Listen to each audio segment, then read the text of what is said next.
Assalamualaikum warahmatullahi wabarakatuh. Alhamdulillah kita ucapkan kepada Allah Subhanahu wa taala yang telah memberikan kita umur panjang serta kesehatan sehingga pada hari ini kita masih bisa melaksanakan aktivitas kita seperti biasanya.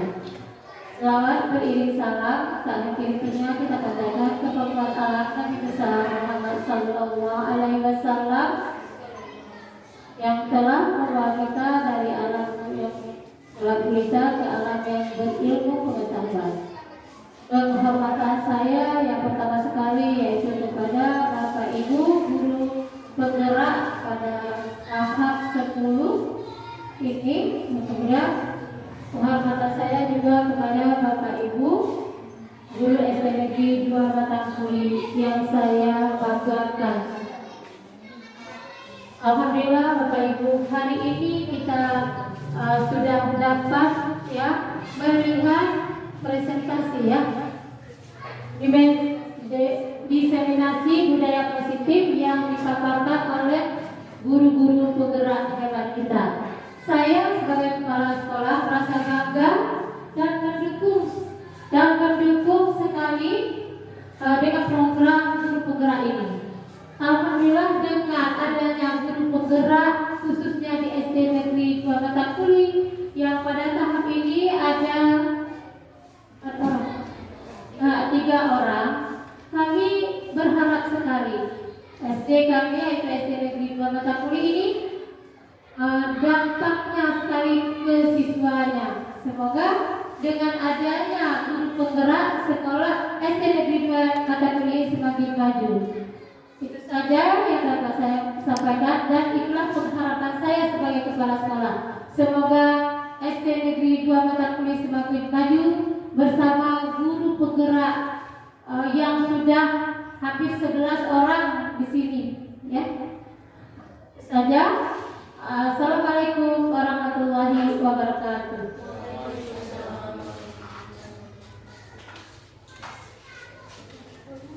Terima kasih kepada Ibu Kepala Sekolah SD Negeri 2 Batangkuli. Selanjutnya kita akan memasuki acara inti, yaitu sosialisasi penyebaran pemahaman budaya positif oleh guru hebat kita dari SD Negeri 2 Batangkuli, yaitu Ibu Nurlina SPD. Kepada Ibu Nurlina SPD kami persilakan.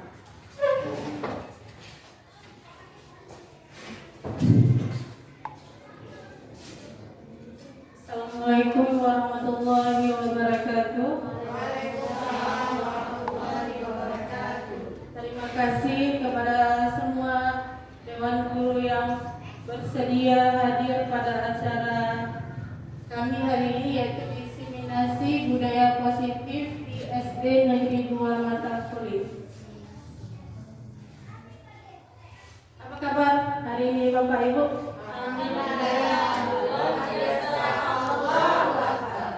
Semangat ya? Semangat. Apa kabar ibu-ibu? Alhamdulillah, luar biasa. Allah Akbar. Nah, langsung saja ya. Perkenalkan saya Nurlina CGP angkatan 11 dari SD 2 Batangkuli. Nah, yuk senyum selama 30 detik. Yuk ibu-ibu coba saling pandang memandang coba dengan kawannya. Coba perhatikan. Coba lihat muka temannya. Coba senyum 30 detik.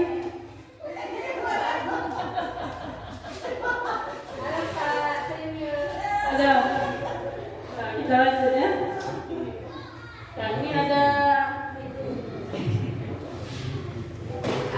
SWP tentang ada angka-angka.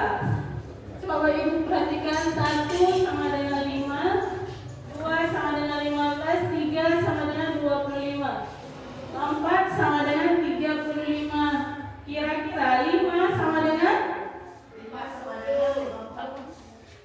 berapa Ibu? 40. Ini persamaan ya, 1 sama dengan perubahan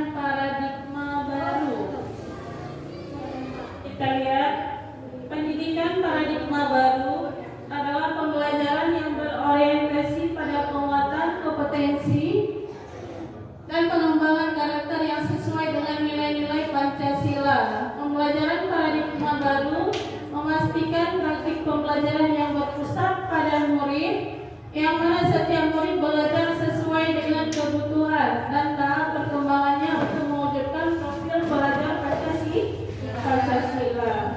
Nah, ini Bapak Ibu ada 6 karakter dalam profil pelajar Pancasila. Yang pertama, 6 karakter dalam profil pelajar Pancasila. Yang pertama itu beriman, bertakwa kepada Tuhan Yang Maha Esa, dan berakhlak mulia. Yang kedua, mandiri, berkebinekaan global, gotong royong, kreatif, dan bernalar aktif. Semua karakter ini harus kita penuhi kepada anak didik kita atau peserta didik kita, ya Bapak Ibu. Nah, selanjutnya disiplin positif. Nah, kira-kira Bapak Ibu apa itu pengertian atau pemahaman kita tentang disiplin? Apakah kita sudah patuh dan taat patuh dan terhadap peraturan? Nanti kita takut dengan peraturan, makanya kita harus disiplin. Bukan. Ya. Bukan. Berarti gimana? Disiplin itu berarti bukan takut. Iya, bukan takut. Tapi melaksanakan aturan yang sudah ada. Bukan Iya. karena takut. Memang itu karena kebutuhan yang harus kita jalankan. Iya, berarti itu harus ada di dalam diri kita, bukan pengaruh dari luar. Disiplin positif adalah merupakan suatu cara penerapan disiplin yang mengajarkan anak untuk bertanggung jawab dan menumbuhkan kesadaran diri berdasarkan nilai-nilai nilai-nilai kebajikan, misalnya tanggung jawab, mandiri, dan sebagainya. Disiplin positif lebih ke arah disiplin diri yang dapat mengontrol diri dalam melakukan segala tindakan. Disiplin diri juga dapat membuat murid memahami dan menyadari berdasarkan motivasi internal, bukan akibat paksaan, pujian ataupun hukuman. Kita lanjutkan yang selanjutnya, motivasi perilaku manusia. Nah, kita sering mendengar kata-kata motivasi. Kira-kira bagaimana Bapak Ibu kata-kata motivasi itu? Motivasi itu mendorong semangat seseorang. Dapat mendorong semangat seseorang. Ya, bagus, terima kasih Ibu. Nah, motivasi merupakan dorongan, ya, seperti Ibu bilang tadi, dorongan yang timbul pada diri seseorang secara sadar ataupun tidak sadar untuk melakukan suatu tindakan dengan tujuan tertentu. Ini ada 3 motivasi perilaku manusia. Yang pertama, untuk menghindari ketidaknyamanan atau hukuman, seperti yang tadi kita sampaikan. Bahwa ini kira-kira dari mana Bapak Ibu yang pertama ini? Dari luar. Kemudian untuk mendapatkan imbalan atau penghargaan dari orang lain.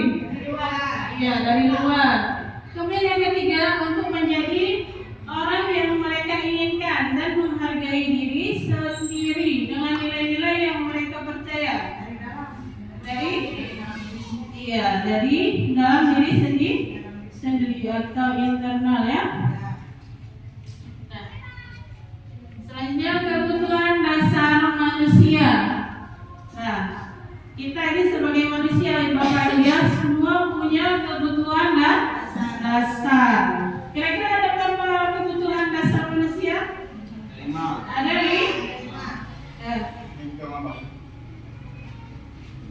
Ketika seorang murid melakukan suatu perbuatan yang bertentangan dengan nilai-nilai kebajikan atau melanggar peraturan, hal ini sebenarnya dikarenakan mereka gagal memenuhi kebutuhan dasar mereka. Nah, ini ada 5 kebutuhan dasar manusia. Coba Bapak Ibu, coba yang pertama kira-kira apa? Ini ada Iya, bertahan hidup. Yang kedua, Kasih sayang dan rasa diterima. kasih sayang dan rasa diterima.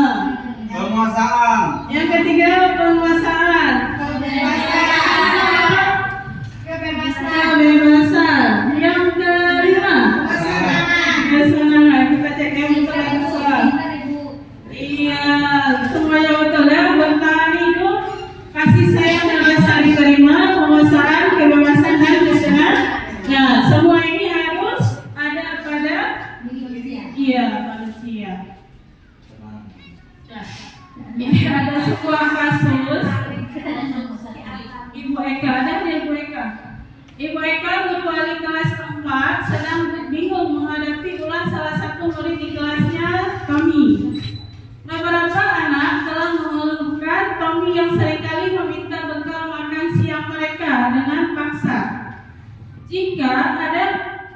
Anda menghadapi situasi seperti Ibu Eka, apa yang akan Anda lakukan? Menurut Anda kira-kira alasan Tommy melakukan Tommy melakukan hal itu? Ya, coba Ibu Norma. Jadi apa yang akan Anda lakukan jika saya tidak mempunyai murid seperti Tommy? Di sini Tommy itu mengambil makanan kawannya. Jadi yang pertama saya lakukan, saya mungkin cari dulu penyebabnya, latar belakangnya apa sehingga si Tommy berbuat demikian. Kemudian menurut saya alasan si Tommy itu kemungkinan dia tidak kurang makanan dari rumah, bisa jadi. Kemudian bisa ada kemungkinan selanjutnya juga saya kepingin lihat makanan kawannya, ingin merasakan kawannya enak. Ya, makanan kawannya enak ya.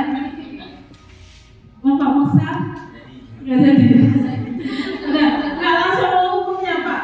Oh, tidak lah. Ya. Nah, karena kan seperti yang Ibu bilang tadi, kan ada 5 kebutuhan dasar manusia. Iya. Jadi ketika kita dihadapkan dengan sebuah kasus, yang perlu kita lakukan adalah mencari tahu dulu penyebabnya. Bisa jadi dia berbuat masalah itu karena memang ada kebutuhan dasar dia yang tidak terpenuhi. Bisa jadi karena memang orang tuanya tidak menyiapkan bekal. Jadi di situ dia tidak terpenuhinya kebutuhan bertahan hidup. Atau bisa jadi juga dia bosan dengan makanannya. Dari tahun ke tahun itu makannya cuma telur dadar terus. Jadi kan dia bosan. Siapa nih mamanya si Tommy? Jadi kebutuhannya tidak terpenuhi di situ adalah kebutuhan kebebasan. Jadi kan dia ingin ada pilihan-pilihan lain. Ataupun ada kemungkinan lagi dia tuh memang ingin merasa diperhatikan. Jadi dengan mengambil makanan teman-teman, jadi kan teman-teman itu lapor ke gurunya, sehingga gurunya selalu memperhatikan dia, dipanggil dia terus. Jadi dia senang. Jadi begitu. Ada 100 Bapak Musa ya. Semua alasan tadi udah disampaikan oleh Bu Norma dan Pak Musa. Langsung ke posisi kontrol restitusi. Nah, ada 5 posisi kontrol restitusi. Yang pertama itu guru sebagai penghukum. Ada di sini yang suka menghukum anak muridnya? Ada. Ada di Pak. Yang kedua, guru sebagai pembuat merasa bersalah. Ada juga ya. Guru sebagai teman. Yang keempat, guru sebagai pemantau. Nah, kemudian yang kelima, guru sebagai manajer. Nah, di antara kelima posisi kontrol restitusi ini, kira-kira yang paling penting yang mana, Bapak Ibu? Guru sebagai manajer. Iya, guru sebagai manajer. Ada. Iya. Yang paling penting adalah posisi sebagai manajer. Karena sebagai manajer, guru dapat berbuat sesuatu bersama murid, mempersilakan murid bertanggung jawab dan mendukung murid agar dapat menemukan solusi. Nah, keyakinan sekolah atau kelas. Pernah nggak Bapak Ibu dengar keyakinan sekolah ataupun dengan kata-kata lain? Kenapa harus keyakinan tidak peraturan kelas? Ada yang Boleh. kenapa harus keyakinan bukan peraturan? Kan peraturan. Keyakinan. Kalau keyakinan itu berarti di situ kita yang membuat bersama, bukan kita di sini maksudnya bukan kita guru, tapi kita siswa di sini. Jadi murid bersama guru itu membuat suatu keyakinan bersama, sehingga hal yang buat itu kan kalau untuk dilanggar kan gimana kita langgar, kita sendiri yang Iya, buat. karena kita sendiri yang buat, mungkin kita langgar ya. Kita lanjutkan. Keyakinan sekolah ini berarti tadi ya seperti Bu Norma bilang, guru berperan dalam mewujudkan terbentuknya keyakinan sekolah atau kelas dengan adanya kesepakatan antara guru dan murid. Ada kesepakatan antara kedua belah pihak. Kemudian keyakinan sekolah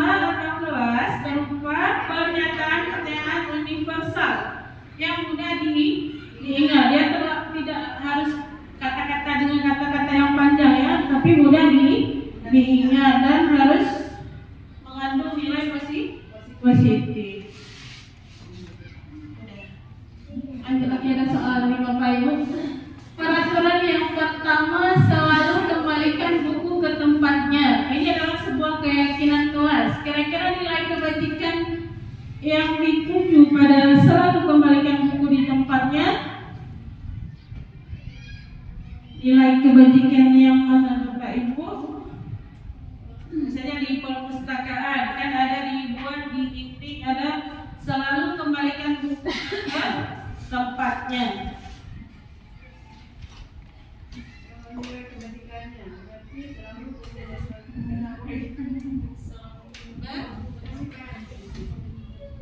Iya, berarti kan kalau setelah kita baca tapi bukunya kita taruhkan di tempat yang kita baca, bukan di tempatnya. Tidak? maksudnya di sini bisa nggak kasihkan bayangan nilai-nilai kebajikan itu? Iya, contoh-contoh nilai kebajikan tadi seperti bertanggung jawab, mandiri. Itu bertanggung jawab kan Ibu? Itu bertanggung jawab ya? Ya, bertanggung. Jawab, selalu kembalikan buku ke tempatnya. Berarti Iya, dia berarti- berambil dari tempat yang itu, kembalikan ke tempat semula. Kan? Iya, tanggung jawab. Kemudian yang kedua, dilarang mengganggu orang lain. Itu kalau nggak salah nilai kebajikannya itu menghargai orang lain. Menghargai, Orang lain. iya, menghormati orang lain juga termasuk ya.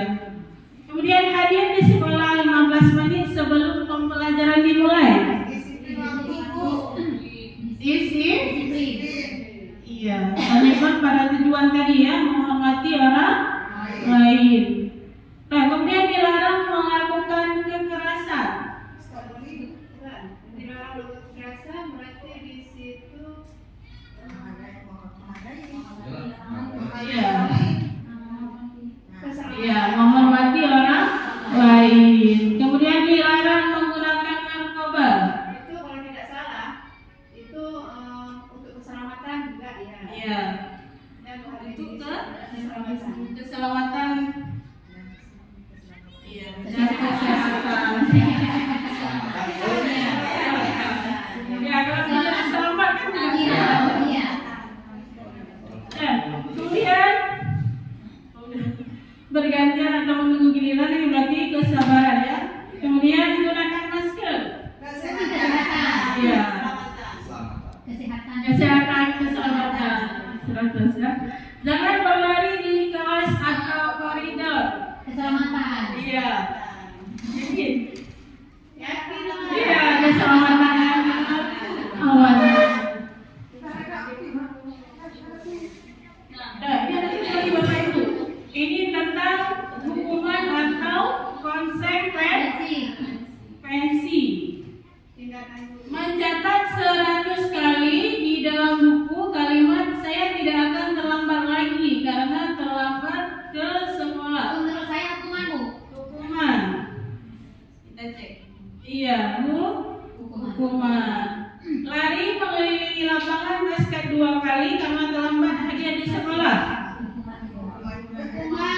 Hukuman. Iya, hukuman.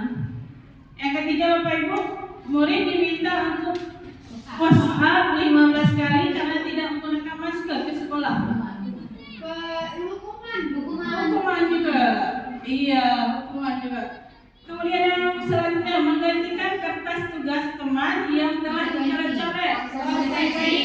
Konsekuensi atau sanksi. Membersihkan tumpahan air di meja tulis karena tersenggol pada saat belajar. Murid disuruh untuk mengenakan sepatu seharian di sekolah karena tidak mengenakan sepatu hitam. Hukuman. Iya. Tapi belum ya. Lari mengelilingi lapangan basket 2 kali karena terlambat 10 menit untuk pelajaran PJOK. Itu kalau baru PJOK. Tapi ada bagusnya juga untuk hukuman biar orang sehat. Karena kalau Iya, tapi masuk konsekuensi Bapak ya. Kita lanjutkan. Kesehatan nggak sehat. Nah, ini ada hukumannya Pak. Perbedaan antara hukuman dan konsekuensi tadi. Kalau hukuman sesuatu yang menyakitkan harus terjadi, tetapi konsekuensi sesuatu yang harus terjadi. Membuat anak sakit, ini kalau hukuman. Kalau sanksi membuat anak merasa tidak nyaman dalam waktu jangka pendek. Kemudian anak membenci kedisiplinan. Nah, bisa jadi anak membenci kedisiplinan karena sering dihukum. Kemudian kalau sanksi anak menghargai disiplin. Kemudian kalau hukuman ini paksaan, kalau sanksi ini stimulus atau tanggapan.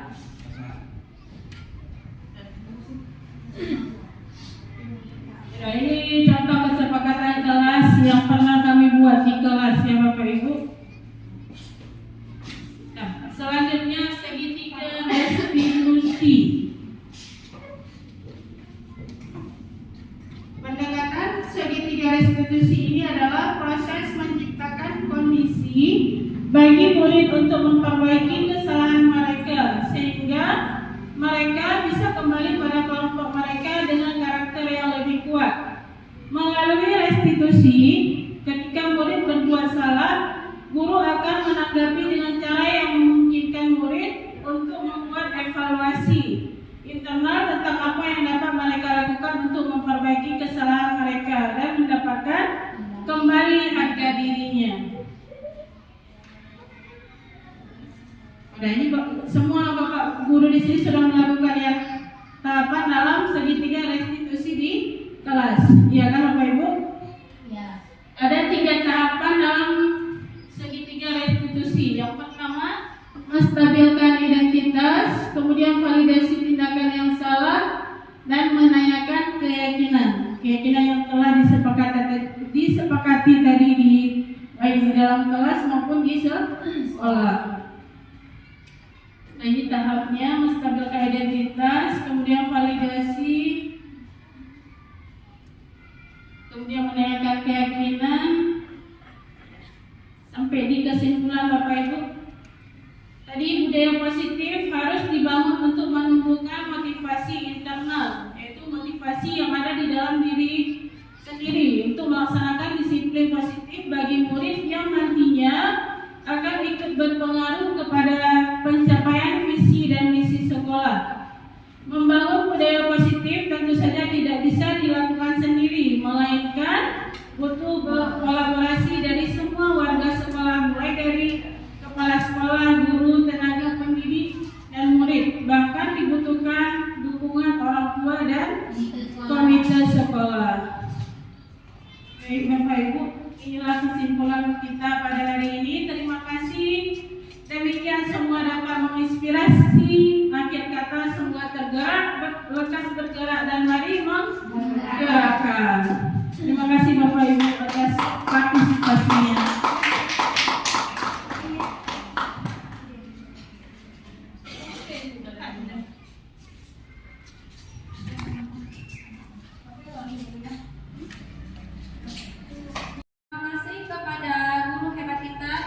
CGP Ibu Nurlina SPD. Selanjutnya penutup beserta doa. Sejenak sama-sama kita membacakan surah Al-Fatihah untuk mendapatkan keberkahan dari acara kita. Bismillahirrahmanirrahim. Alhamdulillahirabbil alamin.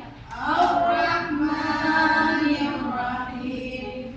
Maliki yaumiddin. Iyyaka na'budu wa iyyaka nasta'in. Ihdinas siratal mustaqim. Siratal ladzina an'amta 'alaihim ghairil maghdubi 'alaihim waladdallin. Amin. Alhamdulillah, dengan berakhir doa yang telah kita bacakan, berakhir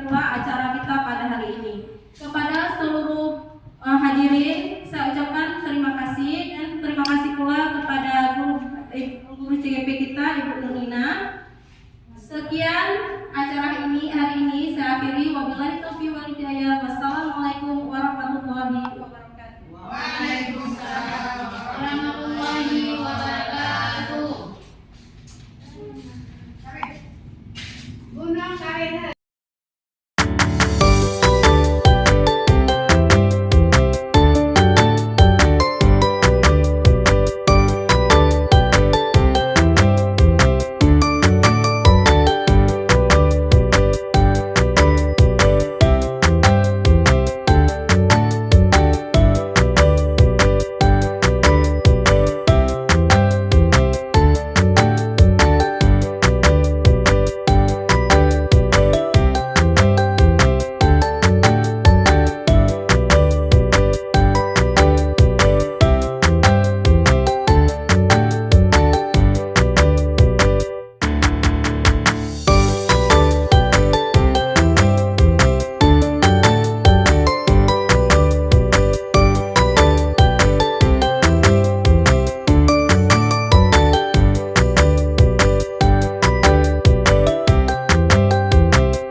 Waalaikumsalam. Pia, duduk Pia.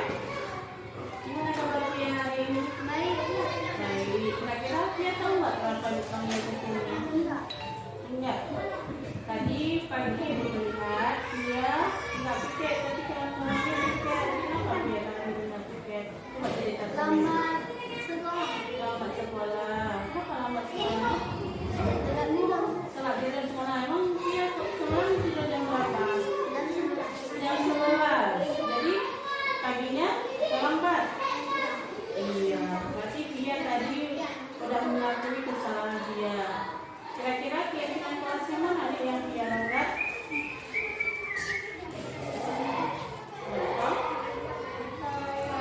Satu lagi apa lagi? Tanggung ya. Tanggung jawab. Berarti Pia hari ini tidak melaksanakan tanggung jawab Pia. Memang semua manusia ada melakukan kesalahan, tapi Pia mau nggak merubahnya? Mau. Cara Pia untuk melakukannya gimana? Pia? Tidur lebih cepat. Apa lagi? Awal. Terus sampai di sekolah kalau ada tugas?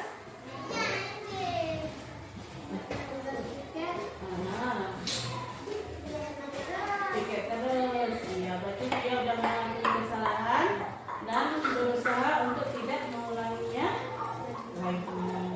Nah, berarti Pia nanti ketemu ya sama temannya karena Pia nanti buka tiket. Terima kasih ya Pia.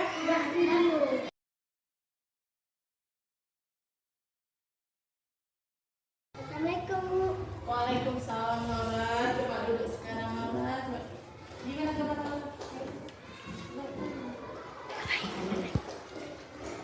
Laura tahu nggak kenapa ibu panggil ke sini? Oh ya, coba dulu dulu.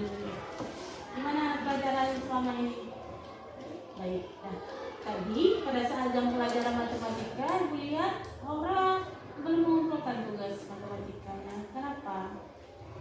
Belum sempat menyelesaikan tugasnya. Iya. Laura merasa tugasnya sulit dan akhirnya tertunda sampai Laura lupa. Iya. Berarti terima kasih. Laura sudah jujur. Tidak apa-apa, tidak.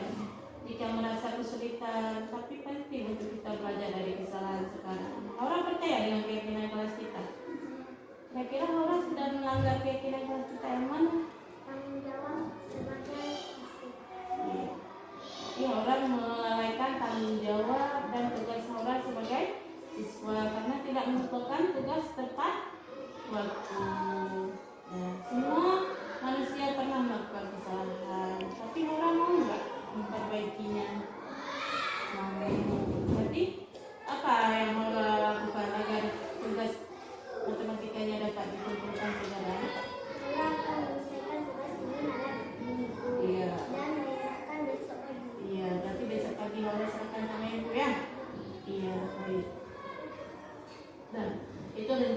baik dengan begitu, meskipun terlambat tapi tetap menunjukkan tanggung jawab Haura sebagai pelajar.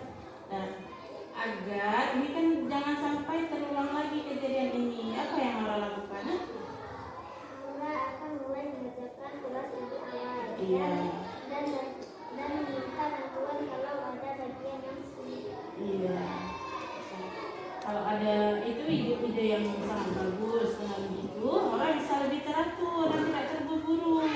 Jangan sampai sebelum besok dikumpulkan, besok baru kita kerjakan, ya. Ya. Terima kasih Bu. Haura akan berusaha lebih baik lagi dan memastikan tugas Haura selesai tepat waktu. Iya, saya percaya, ibu percaya, Haura bisa jika butuh bantuan, jangan ragu untuk belajar sama ibu, ya. Ya, tetap semangat ya dalam belajar, ya. Iya. Silakan ke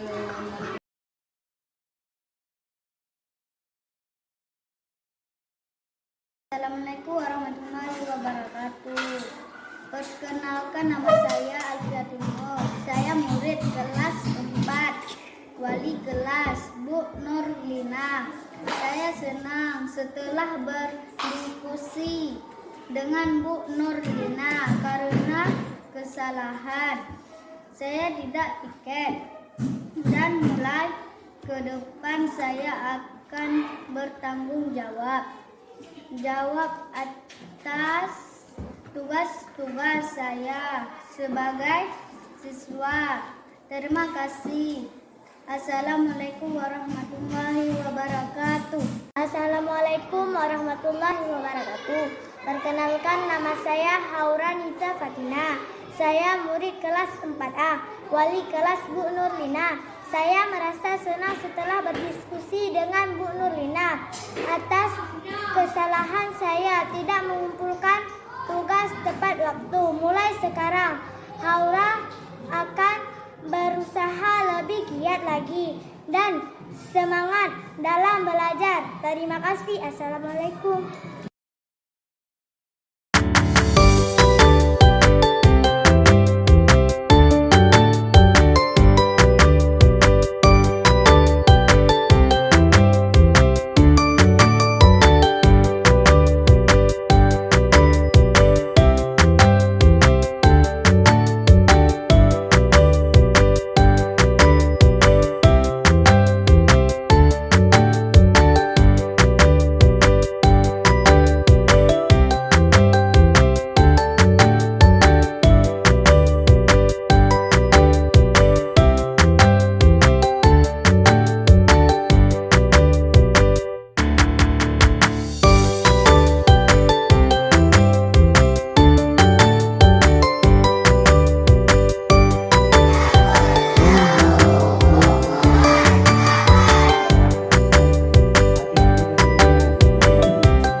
Subhanallah walhamdulillah